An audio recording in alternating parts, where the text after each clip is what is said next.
ভ্যানে প্যান বসিয়ে নিচে আগুন দিয়ে তৈরি করছেন প্যানকেক।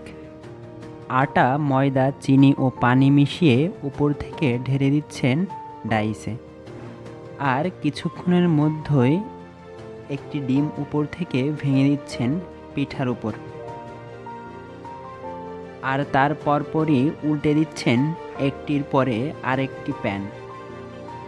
মিনিট দুয়েক কেমন যেন নিশ্চিন্ত ভাব। ঘড়ির কাঁটা না দেখে নিজের অভিজ্ঞতাকে কাজে লাগিয়ে সঠিক সময়ে কেক উঠানোর পালা এবার। আবুল বাশার বাংলা মোটরে বছরে 11 মাসই বিকাল 3টায় কেক বিক্রি করেন এবং রাত 11টা পর্যন্ত বিশ্রামহীনভাবেই চলে বেচা বিক্রি। এই কেক বিক্রি করেই সংসার চলে তার। প্রতিদিন প্রায় 2 থেকে 4 হাজার টাকার কেক বিক্রি করেন তিনি। আর এভাবেই বছরের পর বছর কেক বিক্রি করেই তিনি হয়ে উঠেছেন স্বাবলম্বী। আমার নাম মোহাম্মদ আবুল বাশার।